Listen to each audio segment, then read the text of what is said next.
Good morning, class. This morning we're going to talk about the hematopoietic system. It's a little hard to say, but it has to do with making blood, specifically the formed elements, the red blood cells, white blood cells, platelets. We'll see what happens if you make too many, too little. We'll look at, what's the first thing that comes to mind when you think of this, is bone marrow and leukemia, a neoplasm where you're just making way too many white blood cells. And then a big topic today is anemia. And anemia isn't really a disease, it's more a manifestation of something, or sometimes it's idiopathic, you don't know why you're anemic. But I would guess many of you out there I'm speaking to have been anemic at one point or anemic. So something that's common, so we'll talk about the causes of that. It's either that you're not making enough red blood cells or you're breaking them down too fast. Or what do you guys think the most common cause when you think about anemia? Maybe you're thinking iron deficiency, and very, very true. So we'll talk about that too. So let's begin.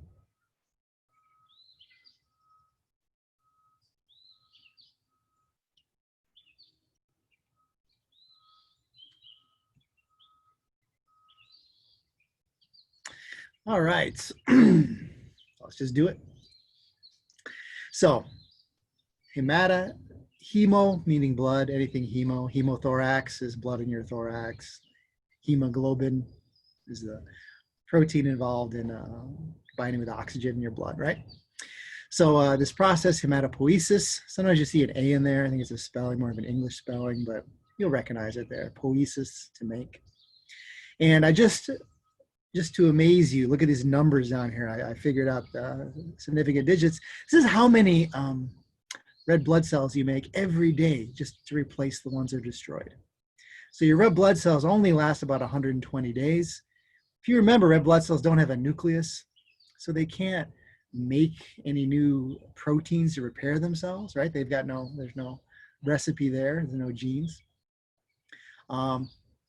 Got no mitochondria, so they don't actually use oxygen, they just do glycolysis. So they're just filled with hemoglobin that's going to carry the oxygen, and they only last so long, and then they need to be destroyed, and new ones are made constantly. And you can ramp this up or slow it down depending on your situation. You guys remember the hormone involved if you want to make more red blood cells? EPO, erythropoietin. So when we look at this system today, of course, what's involved are some of the important things, of course, are the blood.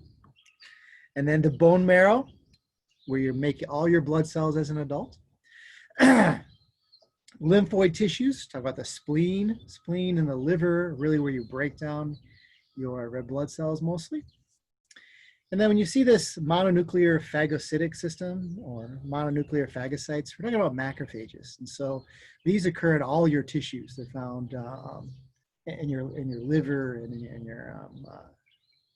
the interstitial tissues of your skin. They're found in your lungs. They're found in your lymph nodes, around your gut. So these are macrophages are there they'll help actually destroy the red blood cells that are aged and recycle those materials.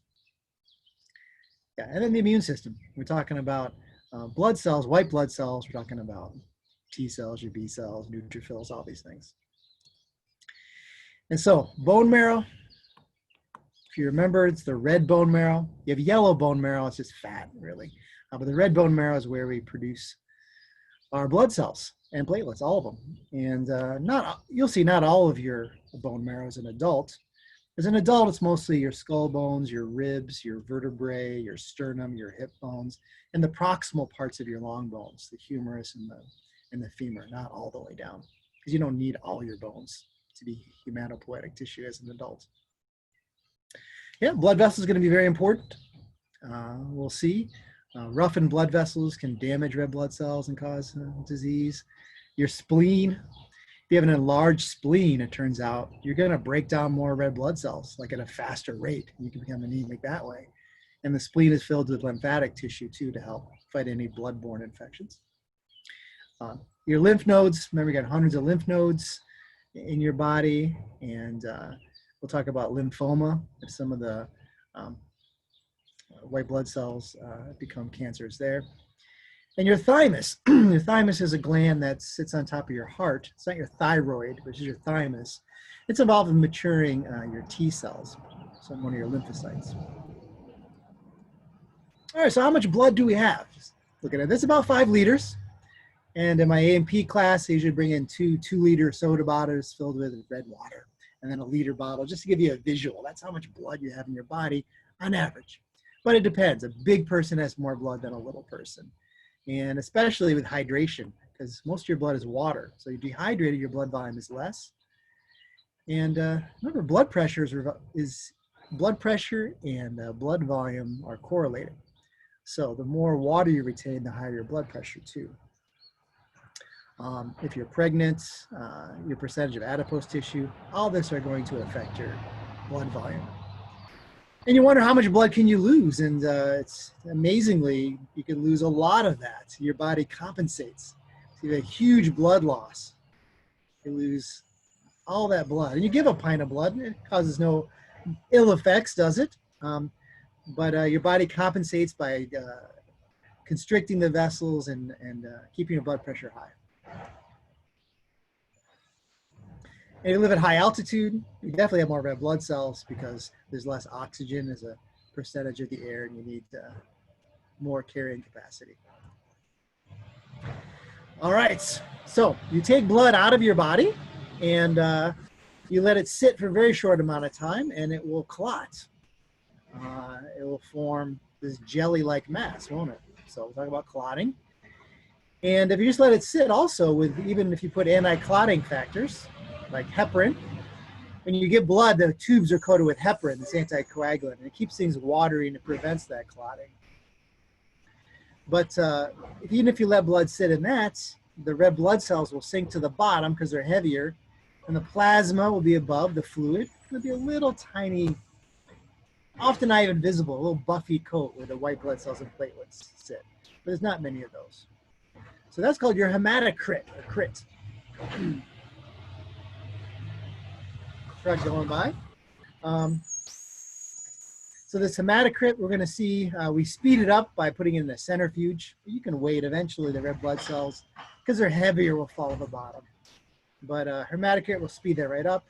We do this in A&P lab, and you take a look, and you can see that it should be about, not really 50-50, more like 45% red blood cells and 55% plasma. But we should see something like this. If you are anemic, the red blood cell proportion will be less. You'll have more plasma. And honestly, even if you're overhydrated, your hematocrit will go down. Because hematocrit is the percentage of your whole blood that is the red blood cells. Okay? So if you're dehydrated, your hematocrit will go up because most of the water is in the plasma. So there's less plasma, your percentage of red blood cells will go up. So you can see your hematocrit can vary. But they check this. It's a real quick way to see if you're anemic, to see how much of your blood is made up of the red blood cells. And I throw on the term anemia, like, as you know, but anemia is going to be when you don't have as many red blood cells or not enough hemoglobin in your blood. Yeah, we'll talk about many causes of that. And men and women vary a little bit. Men have a little higher percentage of red blood cells. So looking at blood, this is a great review. We're reviewing here. You guys know this. You can see about 45% formed elements. These are the cells. And then 55% is the watery plasma, which is mostly 92% water. Yeah. It's also in the plasma important things, your electrolytes, maybe your hormones too, waste materials going somewhere. As you heard, it's hormones, vitamins, and nutrients, your glucose level in your blood, right? Blood gas is so important. We look at oxygen levels, things like that. And then these blood proteins, they are dissolved in your blood, and they have very important functions, right? Your albumins have to do with your osmolarity, right? You've got a protein deficiency, you're going to have less blood proteins, those albumins. That's all they do, is they just sit in there taking up osmotic space. If you have low proteins, you're going to have edema, right? Because osmosis won't suck that water back in, and you tend to lose fluids. Yeah. Fibrinogen, super important in blood clotting, right? And then other globulins will be involved in transporting things and some other important functions. Of the formed elements, you can see 95% are red blood cells. You got millions per cubic millimeter red blood cells. White blood cells, we have 6, 10, 20,000 per milliliter. And then platelets, you have in the order of hundreds of thousands. Just to give you an idea, like 5 million red blood cells. So most of the cells in your blood are red blood cells. And they have no nucleus. They're just carrying oxygen around. Platelets, too, are just little fragments, no nucleus. They're just little sacks of clotting chemicals. And the white blood cells are going to be your immune system ones, macrophages, and ones that are making antibodies, right? All right. Big picture. Now, your plasma, whole plasma is kind of a straw-colored, it's watery, but a little more viscous than water. It's the part of your blood that you can centrifuge and take that part, and you can sell your plasma, right? they use a machine and they give you your red blood cells back, and they take out the plasma because it's filled with all kinds of good proteins that can be used for hemophiliacs and whatever else you want to do with it. Research. You remove the fibrinogen from plasma minus, and it's going to give you serum. So serum is plasma without that fibrinogen, that clotting protein in it. Yep. And the blood cells, you got it. RBCs or erythrocytes, white blood cells, WBCs or leukocytes. You remember what platelets are called? Thrombocytes. Thrombus is a clot. And so the stem cells to make all these kinds of cells, the three kinds of cells, the platelets, the red blood cells, white blood cells, the stem cells will be in your bone marrow as an adult. And these stem cells are called pluripotent. They're not totipotent. That means a stem cell become anything. But pluripotent cells, plural, they can become several things. So these stem cells can become something as different as a red blood cell and a macrophage. They can become any of these. So these stem cells sit in your bone marrow. You guys know that. You think to yourself, oh yeah, leukemia, cancer of the bone marrow, you can get a bone marrow transplant. So you can't kill off all the bad stem cells if you need to. Of course, it's dangerous because you're open to any infection. And then put in healthy white blood cells. There's a little bit, and they should proliferate and replace all those damaged cells. Yeah. So these stem cells in there. There's really two lines. You'll hear, maybe you study this. The lymphoid stem line. You're differentiating. You're kind of like closing one door, and you're narrowing yourself to certain careers, etc. So the early stem cells can become anything. Then at this next stage, you either become a lymphoid cell, you become a lymphocyte, or a myeloid stem cell becomes all the rest. So the granulocytes, the monocytes, platelets, red blood cells. So that's an early step there. And then there's more steps too, of course. But big picture, the pluripotents, you got the lymphoid line becoming lymphocytes, the myeloid line becoming all the rest. Now, of course, when you first make blood cells, you're a little embryo and fetus, and so you don't have bone even, right? You all start as a cartilage skeleton, right? So early on, you make the first stem cells in the yolk sac. You can see the liver. The liver is the important point of where you make blood cells until like your 6 months, and then the bone marrow starts taking over. And as an adult, just the bone marrow. There's rare cases your liver, spleen, and some things can take over and make red blood cells. But you guys, I'm talking to you. It's your bone marrow that makes all of your blood cells. All right. And these blood cells, they're made in the bone marrow, and then they're going to be destroyed in the spleen, liver, bone marrow. These places will be destroyed when they're aged, when they're leaking, when they're old. And the parts will be recycled. You keep that iron, right? You'll break up the globin into all the amino acids, and so you'll recycle all these things. Yep.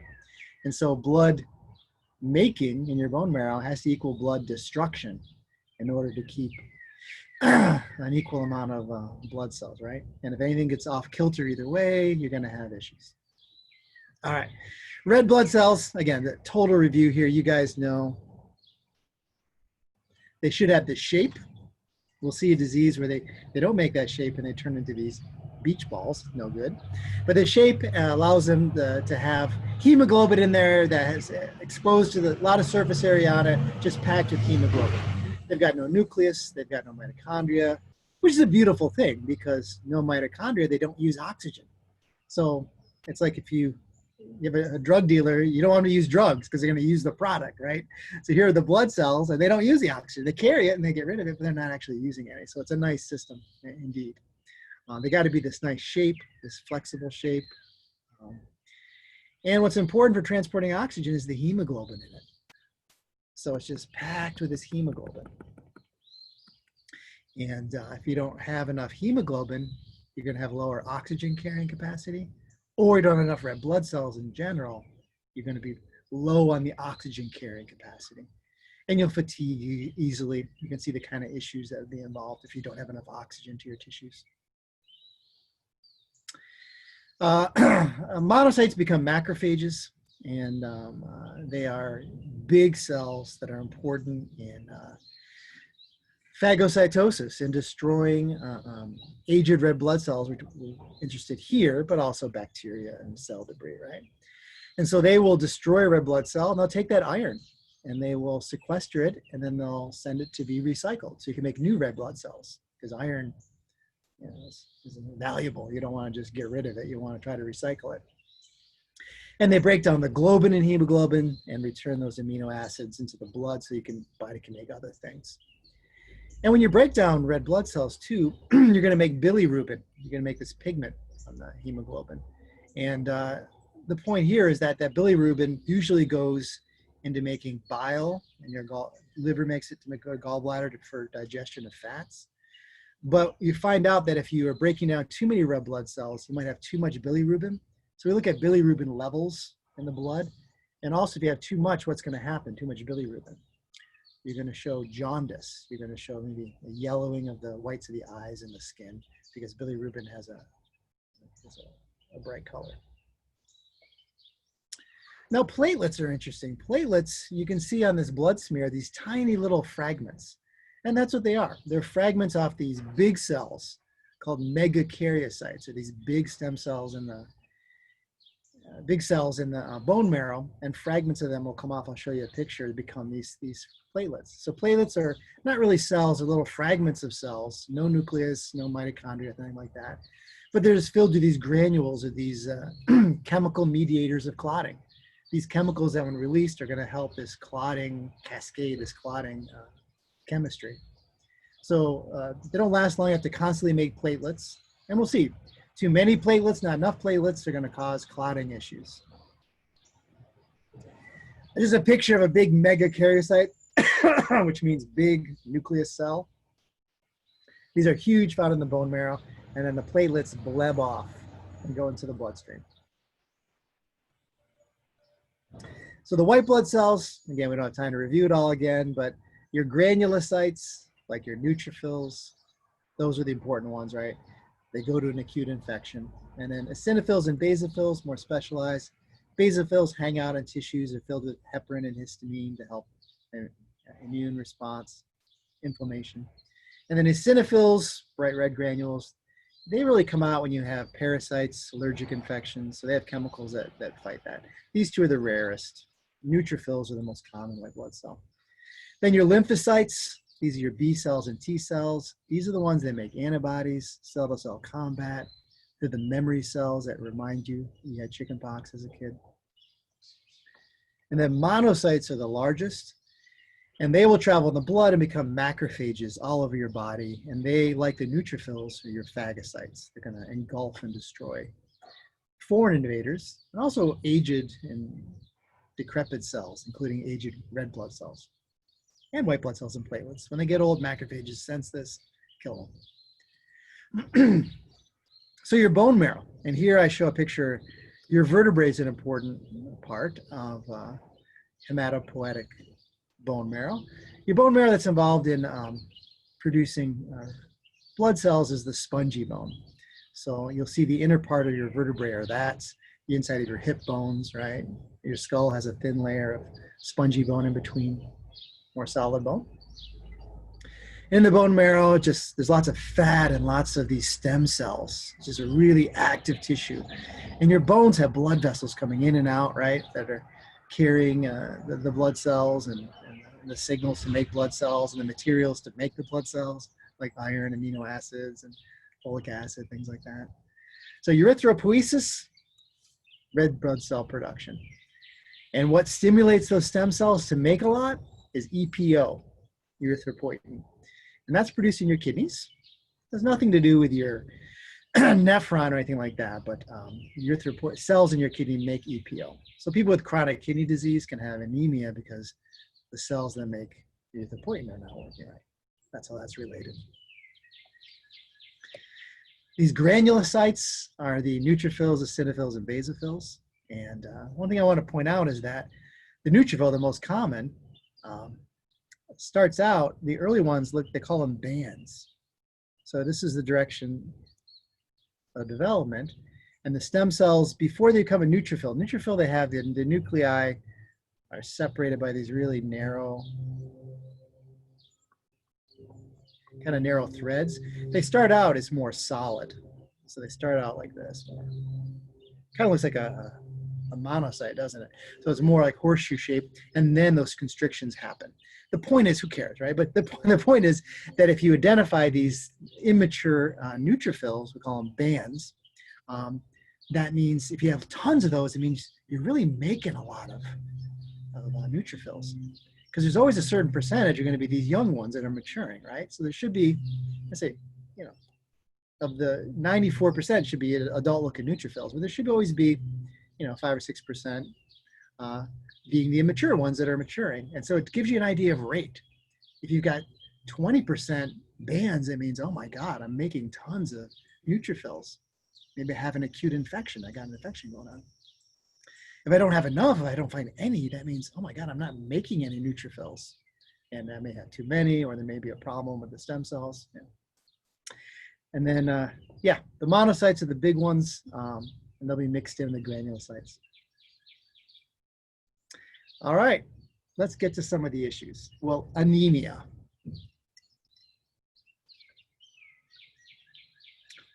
When you talk about anemia, it's not really a disease, it's a finding, and then can be caused by many diseases, can cause anemia, all right, to be clear. But it says decrease in circulating red blood cell mass. So it's the amount of red blood cells and the amount of hemoglobin. And if you're anemic, you can't carry enough oxygen. We're going to see, most common, just to give you the punchline here, deficiency of iron. You don't get enough iron, or you can't, some kind of absorption problem. Or if you bleed a lot, and if you're always losing blood, you're losing iron, because normally blood cells are destroyed and you recycle the iron, right? Yeah. And then you see various diseases causing this. If you have destruction of the stem cells, you're going to have less. If you have some genetic diseases like Sickle Cell, you're going to be destroyed more. And then deficiencies. Besides iron, you also need vitamin B12 and folic acid to make blood cells, and proteins too, amino acids. Generally, I'll define it later, but when you see cytosis, like erythrocytosis is too many red blood cells, leukocytosis, too many white blood cells. And then penia means too few. So thrombocytopenia means not enough thrombocytes or platelets. Right? Leukopenia, not enough white blood cells. You guys got it? Cytosis, penia, easy. All right, when you see white blood cells, normally when you see too many, it means you have some kind of infection. So if you have leukocytosis, the patient has too many white blood cells, it means they're fighting some infection.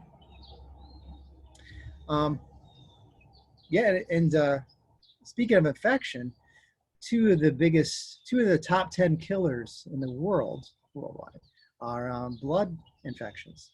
And now malaria is it's an infectious disease. It's a protozoan carried by a mosquito, and it kills 1 to 3 million people a year. We don't think about it in the US as a big killer because it's not here, but it's a big killer around the world. We're working on vaccines, things like that. And of course, HIV/AIDS is a virus that affects a lymphocyte, helper T cell.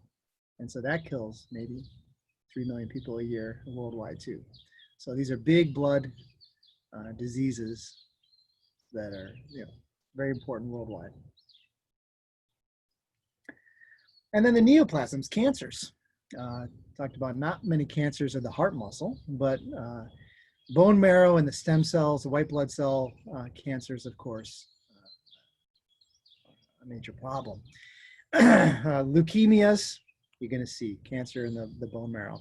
Lymphoma is cancer of the white blood cells and stem cells, but not in the bone marrow, but maybe the lymph nodes and such. And we'll talk about multiple myeloma too, being an issue with cancer of the plasma cells. All right, symptoms of anemia. Non-specific, many symptoms, meaning that you're pale and you're fatigued, you're tired. It could be a lot of diseases causing this. So non-specific means there's nothing that's that points to for sure actually what's causing the anemia and the symptoms that means you have anemia. In many cases, you do feel fatigued. You could look a little pale, but maybe not, and you could still be anemic. Some of you out there are anemic and you don't know it. And then, of course, the other end, you could have heart failure. If you don't have enough red blood cells, the heart doesn't get enough oxygen, etc. So, but normally you think about maybe if you're anemic, you may be pale. You get tired easily and maybe headachy, loss of appetite, shortness of breath, some edema, a little numbness maybe in your extremities. You're not getting as much oxygen flow as you should. Now, on the other hand, excess red or white blood cells, it's not usually the case. It can be the case that it's an issue. Normally we talk about you being anemic than having too many. We'll talk about what that's called. But if you make way too many red blood cells, or if you're blood doping, something like that, it will definitely cause a problem because your blood will become too viscous. There'll be some viscousness. It'll be hard to pump your blood. It gets too thick because it has too many either red blood cells or too many platelets is going to thicken your blood. So it can be an issue. It can be caused by some cancers. Can make you pump out way too many blood cells. Right. All right, some of the symptoms, etc. Well, what they're going to do is they're going to palpate to see how your lymph nodes are doing and to see how if your spleen and your liver are enlarged.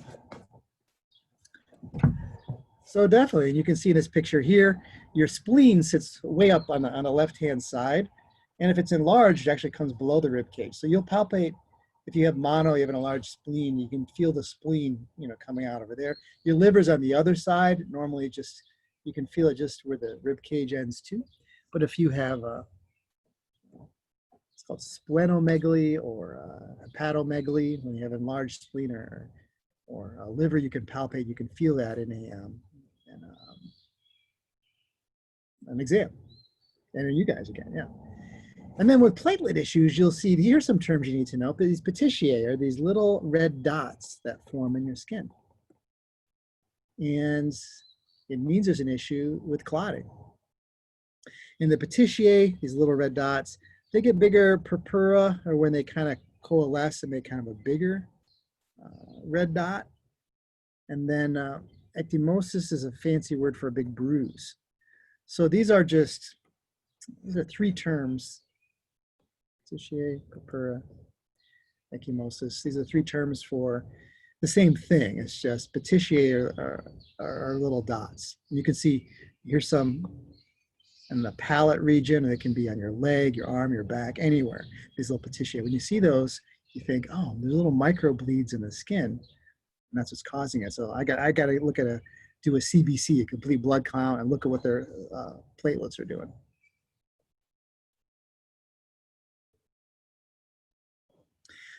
Lab tests, definitely you want a blood sample. So you want to analyze the blood sample. You want to look at the morphology, the anatomy of the individual blood cells. Further on, maybe genetic tests, etc. And a biopsy. So you want to look, bone marrow is a little, well, you often have to drill into the bone. You can look at the hip bone or other bones and get a sample of it if you're serious about things, or you can biopsy a lymph node, take a look and get some information there.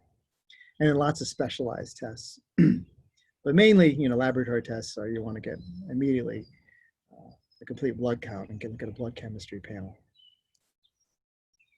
Yeah, you guys know what a hematocrit is. You take a sample of blood, you spin it down. What percentage of your whole blood is red blood cells? Hemoglobin, you can look at hemoglobin. So those levels, you need to see where they're at. That's going to show you how well you can transport oxygen. You can look at iron levels. They look at iron, and then there's something called transferrin and ferritin, the way that we store and move iron around. So all these things are specialized tests you want to look at if you're looking at blood issues. And then RBCs, a red blood cell count, white blood cell count.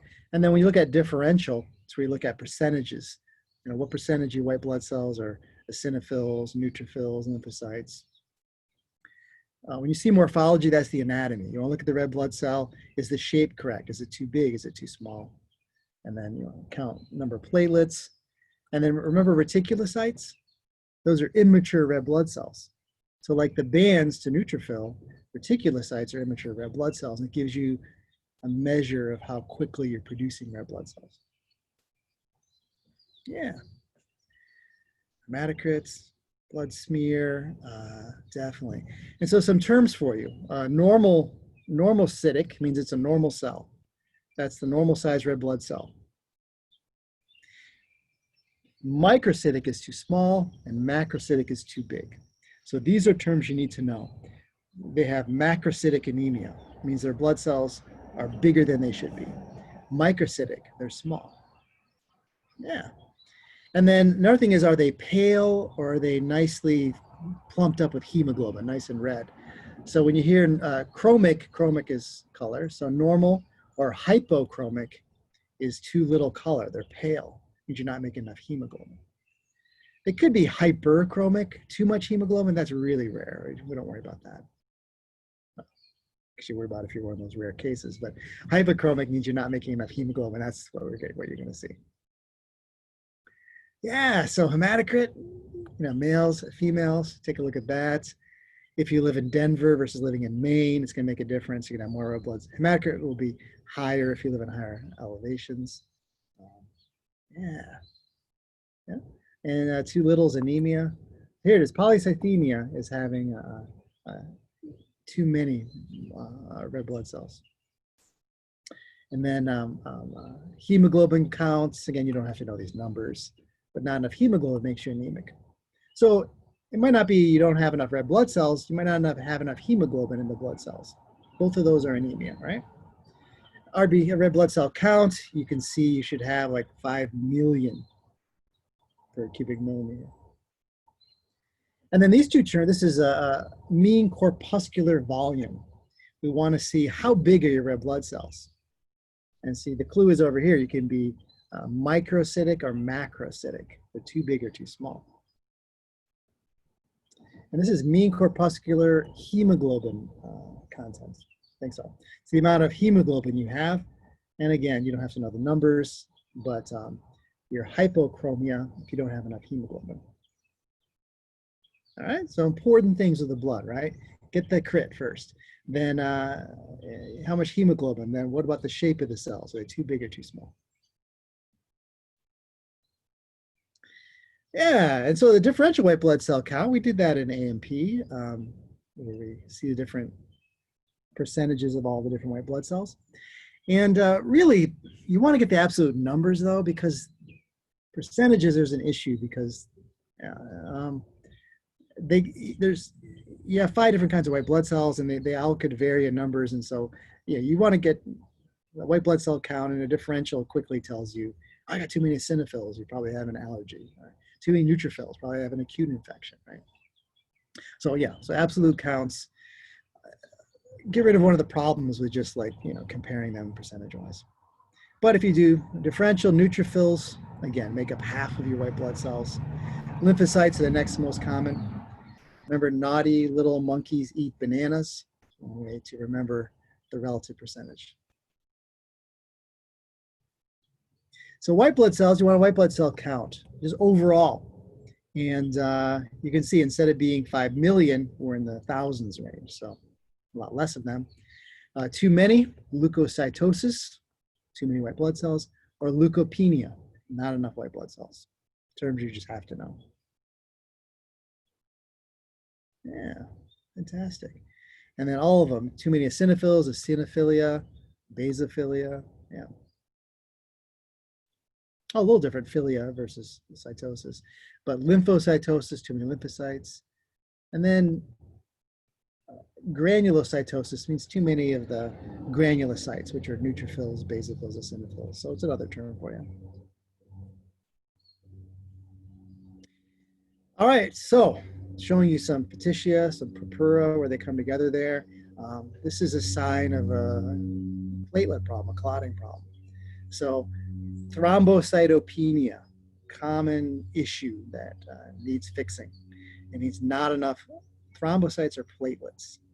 And so you end up with these little microbleeds that makes those little dots.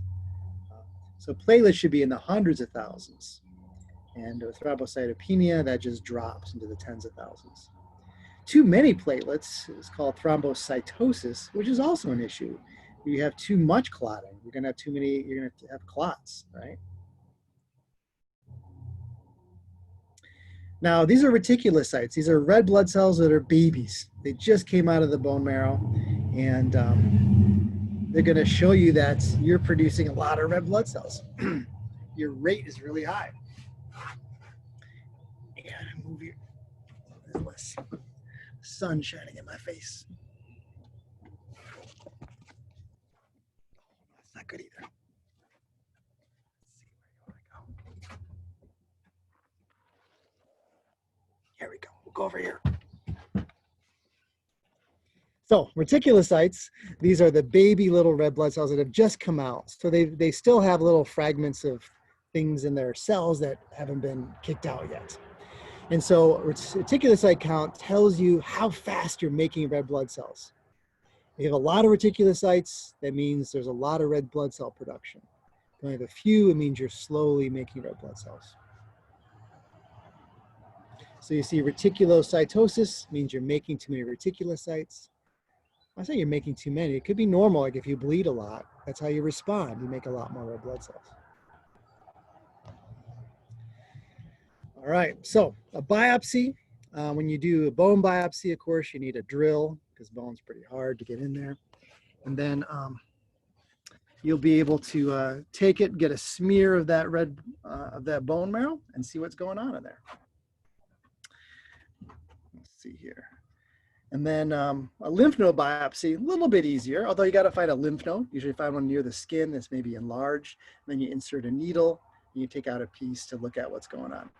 And if you've got a cancer in your lymph nodes, it's lymphoma.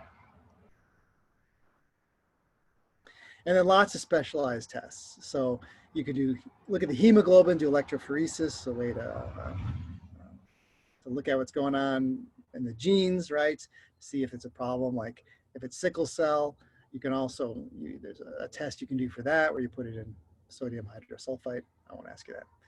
And then this fragility test, interesting, I'll talk about some red blood cells, if they're spherical, if they're not the right shape, they'll burst easily when you put them in a hypotonic solution. And so it's a way, this fragility test tells you if you have spherocytosis, if they're like a sphere. Yeah, and then iron concentrations, of course, you want to measure that. And there's several measures to take a look at your iron carrying capacity in your blood and how much iron there really is. This flow cytometry, what it does is that you put the sample in and then it lets the cells go in one at a time, flow down like it's going down a channel one at a time. Then you can shoot a laser at it and see how it's reflected. So we can tell shapes, and then you can immunologically label some cells too. You can put markers on them, and then it can tell you how many of those are marked. You can even sort them down below. So flow cytometry, it's a fancy lab trick that you can do. Take a look at it. Yeah. And then the genetic analysis, of course. You want to take a look and see what's going on in my backyard now. Ooh, yeah. Here we go.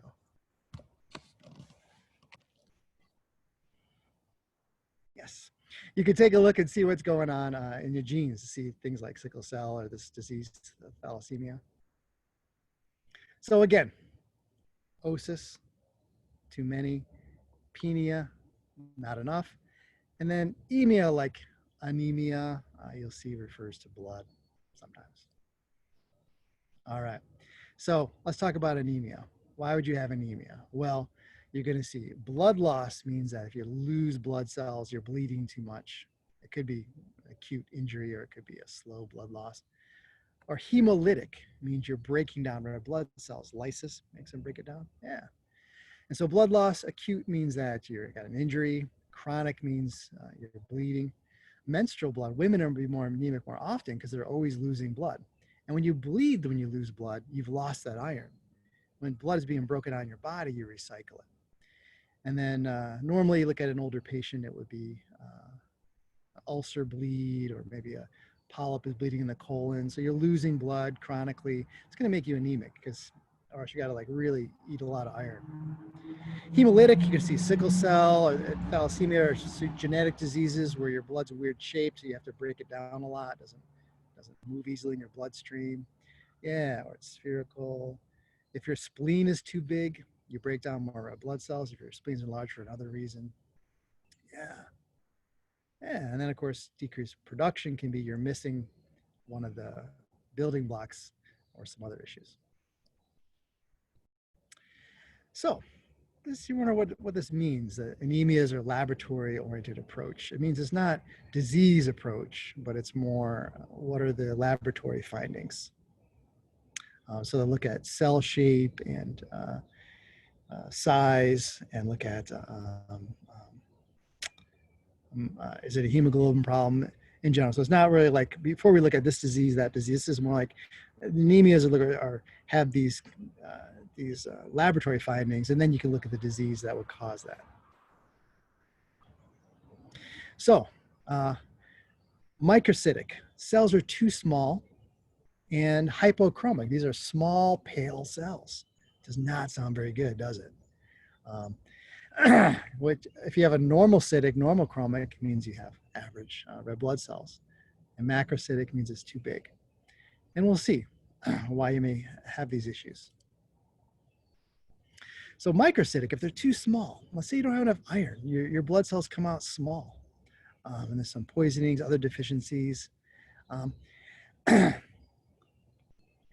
macrocytic anemia, also you're going to see cases where the red blood cells are being formed in the bone marrow, but they stay longer and they grow a little bit bigger because you have issues like with not enough B12, so the DNA doesn't form properly, and so you have a bigger cell. So we're going to see microcytic and macrocytic, some of the causes of these bigger or smaller red blood cells.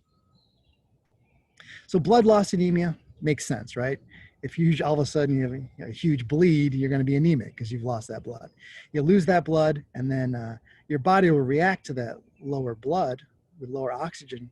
You're going to be hypoxic overall, and your body will release EPO from the kidneys and will tell your bone marrow, dude, we need more red blood cells. Yeah. Definitely. And so a blood loss anemia, you would expect normal red blood cells, normal size, normal, there's no issue there. Just you have a lower hematocrit. And yeah, you guys give blood and you walk out just fine, right? So clearly you can lose some. And when you do, your body makes more. So chronic blood, as I mentioned, menstrual bleeding, if you high flow bleeds every month, that's a lot of blood, a lot of iron that's going out of your body. And so a major cause in the population of anemia. And as I mentioned also, you can have bleeding. Sometimes that's called fecal occult blood that comes out. It doesn't look red per se, but it's you're losing blood constantly from a colon or something else. And that blood loss over time, you'll be fine for a little bit, but over time, you keep losing that iron. You're gonna use up the iron stores, and then you're gonna become anemic. And as you know, when you bleed, you lose that iron. If you normally destroy blood cells, you recycle most of it. Hemolytic anemia means you're breaking down red blood cells. And if they're weird, you make weird blood cells, they're going to be noticed by the macrophages and destroyed more rapidly. If your spleen is enlarged, you're just going to do a better job at destroying. You're going to destroy more red blood cells, definitely. So macrophages break them down. Again, if your blood cells are defective, your macrophages notice and they destroy them at a higher rate. Yeah. And if you are making lots of new blood cells, you're going to have lots of reticulocytes, red blood cells. That's the immature ones, definitely. So that's what's going to be an effect of that. Lots of reticulocytes. Maybe you're breaking out red blood cells and you're making so many to make up for that. And you could see jaundice if you're breaking down too many red blood cells and too much bilirubin builds up. But with hemolytic anemias, your iron is recycled, a lot of it. It's broken down, macrophages will take it out of the hemoglobin and you recycle it. So what can cause hemolytic? If you have weird blood cells that will be destroyed, like sickle cell, the hemoglobin is unusual, and then it makes the cells change shape, and then they can get broken down. Sometimes there's immune destruction of red blood cells. Sometimes your spleen the cells are a little over ambitious and they kill off too many red blood cells. And then sometimes if you have an artificial heart valve, or you have even atherosclerosis where the blood cells are damaged as they go through, that damage will be leaking hemoglobin and they'll be destroyed. So sickle cell, again, this is just review for you guys, you know this, but you have one letter change in the DNA that causes an unusual hemoglobin. I just talked about already.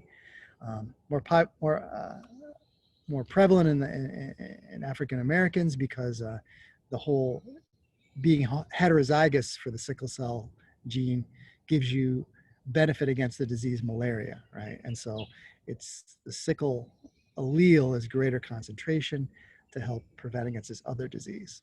Okay. Yeah, I don't think you need to talk much about it. When you look at a blood smear, you'll see unusual blood cells. They don't sickle all the time. They sickle under stress conditions of low oxygen. Thalassemia I haven't talked about yet in this class, and that is another genetic disease. It's common in people in Mediterranean origin and Asian areas as well.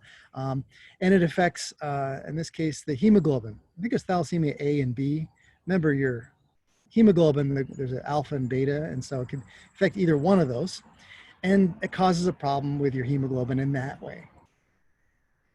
And the blood cells are going to have unusual hemoglobin, and so you're not going to be able to carry oxygen as well, and it can cause too much iron because hemoglobin is not made correctly, and so iron builds up. When you have too much iron, it can build up in your liver and your heart. It is definitely a big issue. And your bone marrow, yeah, will just try to make red blood cells, but it's a genetic disease. So it runs in families. That's why it's genetic disease. So you can have genetic testing to see if you're going to have a baby, what are the chances, and you can tell pretty soon. You can manage this disease. Spherocytosis is a genetic problem where if you look right underneath the membrane, here's a red blood cell.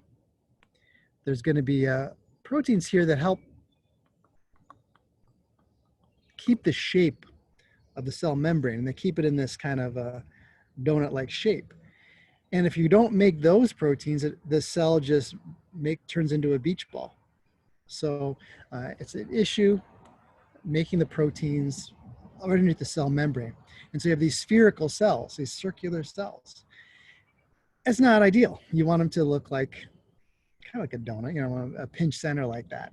And so these things are bigger, they get destroyed more easily. And so you're going to have anemia because you're destroying these spherical red blood cells.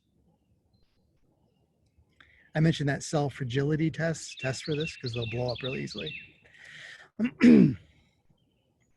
Immune-mediated hemolytic anemia. That means you're destroying your red blood cells from antibodies, your immune response. Most obvious thing is if you get a transfusion, you get the wrong kind of blood, your antibodies are going to attack it. But there could also be some other autoimmune diseases where you attack your red blood cells. And so they're destroyed at a high rate, and it's an issue. Certain drugs can cause that. Hypersplenism, or splenomegaly, is having a huge spleen. Oh my God. And I've seen this in a cadaver. Spleen's supposed to be like this big. It was like the size of a football, huge.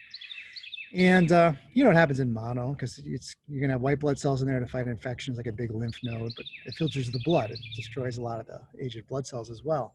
So it's kind of a side effect. You got a enlarged spleen because you're fighting infection, and it's going to break down red blood cells faster because you got more spleen. There's more macrophages, more red blood cells will be destroyed.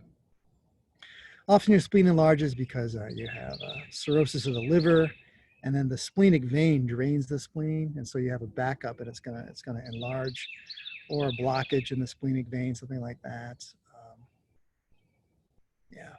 So if you have cirrhosis of the liver, enlarged spleen, you're going to have fewer white blood cells and platelets and red blood cells. So the spleen is not selective in just killing red blood cells, it's going to kill all of them. All right, when you see angiopathic, it means angio is, remember, blood vessels. So here you have blood vessels that are blood that's being damaged as it goes over rough blood vessels. And so you're going to see these little, look like, they call them helmet cells even, they have different names, but they have red blood cells that are damaged. If you see a lot of these damaged cells, it means, blood's getting damaged. You got some kind of, they're going over some rough surface, or they, as I mentioned, the heart valves, are they getting kind of crushed in the valve, something like that? Yeah, and so you see that these damaged cells will be removed, and so you'd find in your bone marrow is making lots of them to try to compensate. Yeah, so you can't make enough red blood cells if you don't have all the ingredients. You try to make cookies, but you don't have sugar, you don't have the eggs, something like that. So you need all the ingredients to make the blood cells. So we'll see that. And you're going to see also you could have anemia if your bone marrow, that hematopoietic tissue, is replaced by cancerous material, or it's just, see, this aplastic anemia where just the bone marrow goes away, it turns into fat, and so you're making less and less red blood cells. So iron deficiency, yes. So you need iron in your diet. You do recycle your iron, but if there's a loss of iron, and so you need to always have an iron intake. You have a store of it, you store it in your liver. That's why you eat liver, it's so nutritious. It has a lot of iron, all these vitamins, so it has iron in it. But you can quickly deplete that through chronic loss of blood. And often, maybe it's not even your dietary intake, maybe you're watching your diet real well, but it's malabsorption. You've got Crohn's or some kind of disease where you have a problem absorbing iron. So it could be that, your diet could be fine. Yeah, and what you're going to see are smaller microcytic little cells that is pale. Yeah, because they don't have much hemoglobin in them. Yeah. And so iron deficiency anemia, you may even go unrecognized. You may not even notice it. Maybe get a little more tired, a little fatigue, something like that, but real common issue. Vitamin B12. You need that for more than blood cells. You need it for normal DNA synthesis, but it really shows up in blood cells because you're making so many of them. And if you have a deficiency, it's called pernicious anemia, which means you're going to die anemia. Pernicious is bad. And they discovered this. That's how they discovered vitamin B12, which has cobalt in it. It's kind of cool. And then they would take a dog with pernicious anemia, they would feed it more B12, and it would be cured. And so this discovery of B12 is interesting. And it's usually not a dietary problem, because B12 you can find a lot of green leafy vegetables and such, but it's a problem with absorption. And your stomach makes intrinsic factor. This is AMP review, hopefully. Your stomach makes intrinsic factor, and that binds to vitamin B12 and allows it to be absorbed in your intestines. And so elderly people, they often have their gastric mucosa atrophies, gets less, they make less intrinsic factor. And so they have B12 deficiencies. Yeah. So they can give you B12 shots, it's intramuscular, I think. And so they give you a shot because obviously if you just take the pill, it's not getting absorbed, right? So you just get like a shot of vitamin B12. And you store like months and months of it in your liver, years, I think. But again, if you have this issue where you use up your B12 and then you're going to have the deficiency, you're going to get pernicious anemia, which will lead to death because you can't make blood cells, can't make that DNA. So in this case, you're going to see the maturation of the blood cells in the bone marrow is delayed. So they stay longer and they end up bigger. They're going to be larger when they come out. So there's a difference. Folic acid is just like B12. It's another necessary ingredient to make blood cells, DNA synthesis. It's important in your neural tube formation for your brain. So you need folic acid for a lot of things, but including red blood cells. And you get a similar look, macrocytic anemia, blood cells, same thing. They're going to spend longer and bone marrow come out a little bit bigger. Yeah, and I want to have this beer. I'm just celebrating first thing in the morning. No, it's because you'll see chronic alcoholics, they get a lot of their calories from alcohol, which doesn't have folic acid. So you'll see a folic acid deficiency in people that get most of their calories from beer.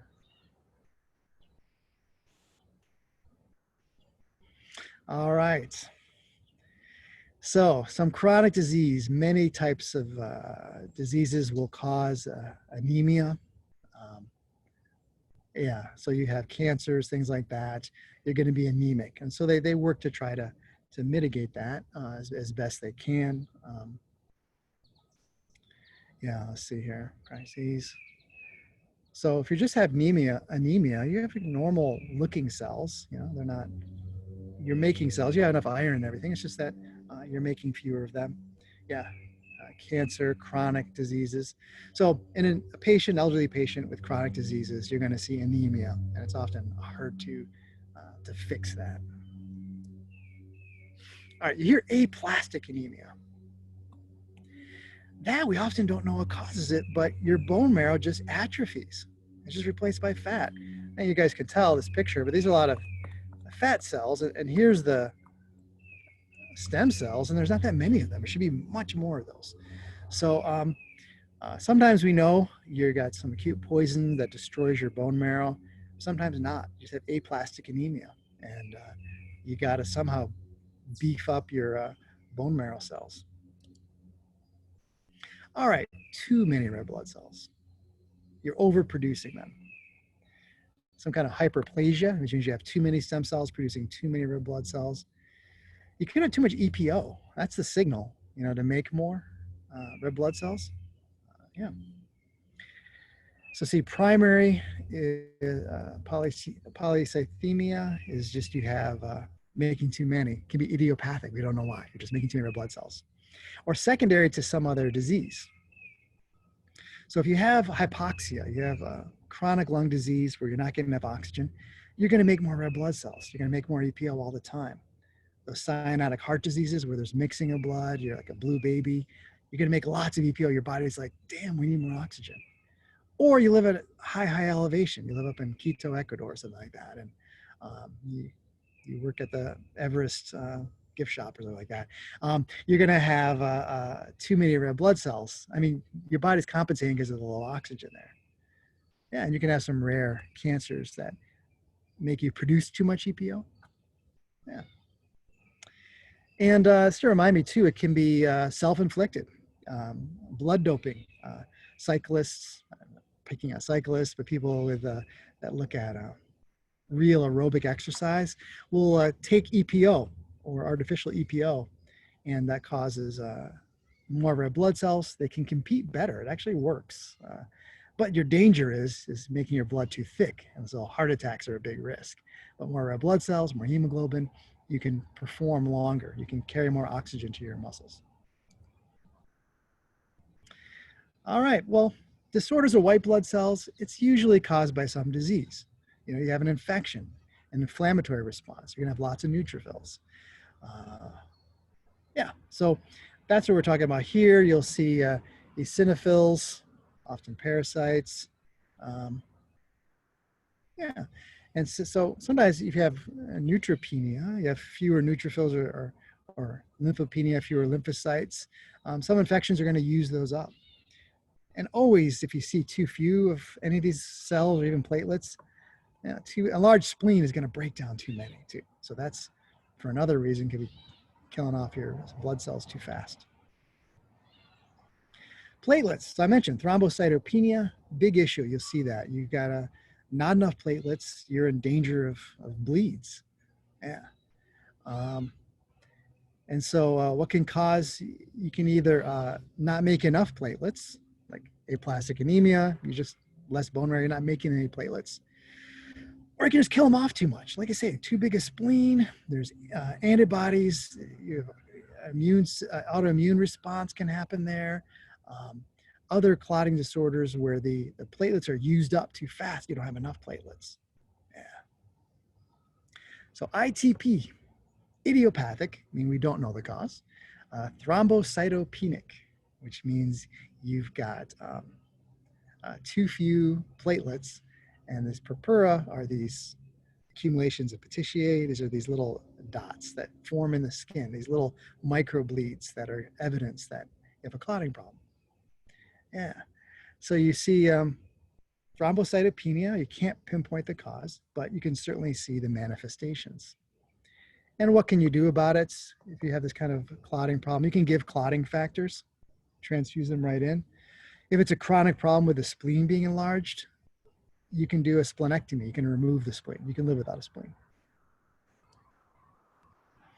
All right, a couple infections. The blood, malaria, huge problem in the world. We don't think about it in the U.S., but if you live in tropical parts of the world, it's a constant reminder. If you travel, you probably take some drugs for that. But the little, it's a protozoan, and lives in a mosquito, and the salivary gland's a mosquito. It's gonna, when it bites from an infected person, it gets these little sporozytes, gets these little protozoans, and it grows, and then it bites the next person. It's gonna inject it into their blood, and it goes in your blood, and it inserts itself in the red blood cells, and it grows in the red blood cells. Then your blood cells burst, and it lives in your liver cells too. It has this whole system. And you get the symptoms when you get these chills and these fevers, is when the symptoms come about when a lot of blood cells burst at once. And so you have a lot of hemoglobin, and you don't feel good, and these bouts. So malaria is a killer. Some people can live with malaria too, a long, long time. And then mono, usually young people get mono, and it's a virus that's going, Epstein-Barr virus indeed. And you're going to see here some of the symptoms. You see throat problems, lymph nodes, large spleen. Yes, so there's viral infection of blood cells too. And of course, HIV. This is a virus that infects the helper T cells, a type of lymphocytes, injects its DNA and some enzymes in those cells, and it takes over the cells, puts its DNA in your DNA, and hijacks the cell to make copies of its virus. And like other viruses, other herpes viruses, HIV, it can have a latent period where it just stays in your cells and doesn't do anything. And then it can flare up, and it can start really dividing. So usually HIV infection, you see nothing for years. And then all of a sudden, what happens is that you destroy enough T cells that you're not gonna be able to fight off other opportunistic infections. So you see rare fungal diseases, skin problems that wouldn't occur in a person with a healthy immune system. So you see opportunistic diseases, or it kills you with HIV because you've just trashed your white blood cells. And just looking, you can see actually this is a disease with more prevention. And if you have money, like in the US, you can get a drug cocktail to really manage it. And it's not, when it first came out in the 80s and 90s, a seemingly quick death sentence. Now people live a longer time if you're the rich countries with the drugs. And then prevention, there's a lot more education, so we know to help prevent its spread. All right, cancers. Finally, we'll talk about neoplastic, remember, cancers, definitely. So we're gonna see the cancer in your bone marrow can affect any of these stem cells. And so there's many types of leukemias and lymphomas because it can affect all these different types of cells, right? So leukemia, cancer white blood cells in the bone marrow. And there's many different kinds, aren't there? And you can see with it, you often see, you look at a leukemia blood smear, way too many white blood cells, and they're often immature or weird. So sure, you got white blood cells to fight infection, but they're not helpful if they're not mature, functioning ones. Lymphoma is going to be similarly the same kind of cells, but these are not in the bone marrow, but they're found elsewhere, other lymphoid tissues in your body. And then multiple myeloma is going to be cancer of the plasma cells. Remember, those are the B cells, the lymphocytes that make antibodies. And so normal ones, hey, making the antibodies. Multiple myeloma, they're cancerous and they make antibodies that are pretty useless. So leukemias, again, they're classified. You can have acute, which is more rapidly moving, or a chronic leukemia, where you can live years and years with it. Yeah, and then you see on here when you look at classifying it, myeloid or lymphoid, right?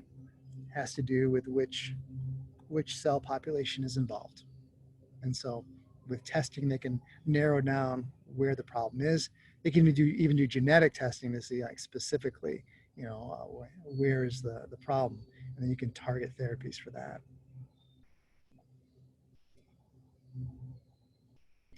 Yeah, and so acute leukemias come on rapidly, have a rapid course, and usually poorly differentiated cells means the cells are really weird. Chronic leukemias, the cells, you know, look kind of normal, but you just have, you may not notice it for a long, long time because it has a much slower course. So they do a blood smear and they take a look. Look at, these are differentiated cells.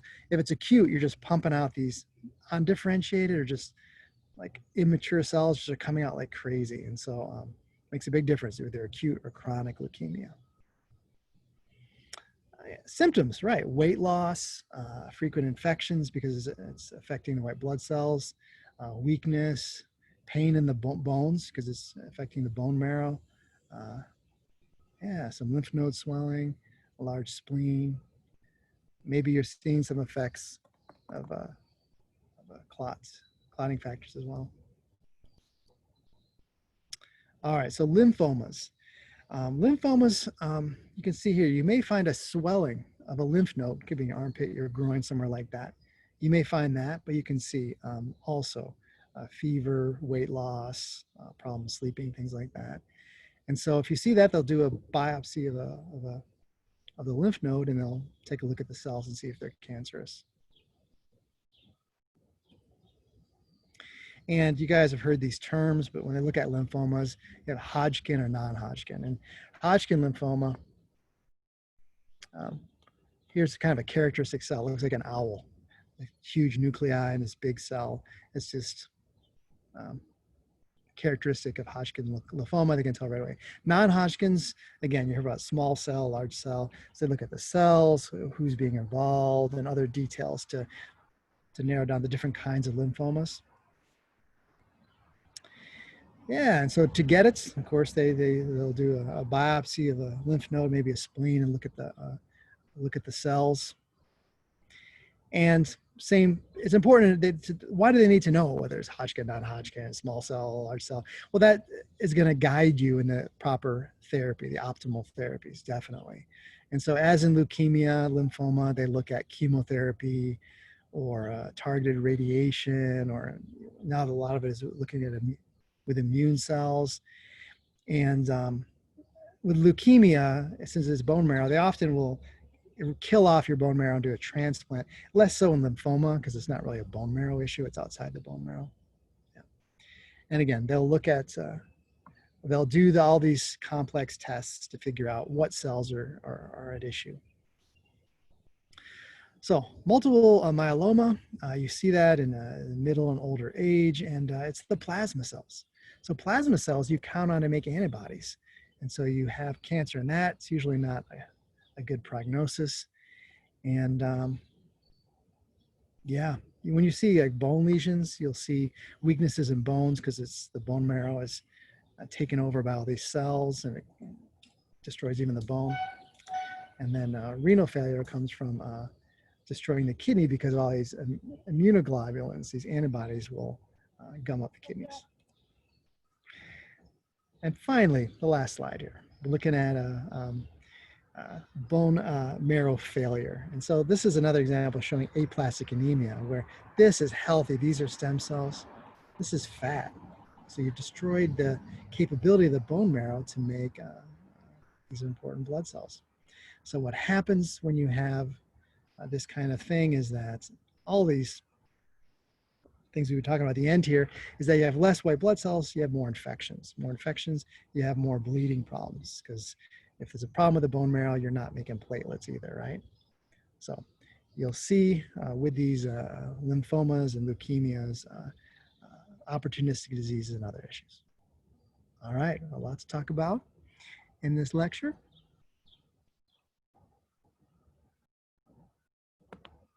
Sure. All right, beautiful day. Sun's coming out in my eyes, but hopefully you enjoyed the lecture, and I'll talk to you guys soon.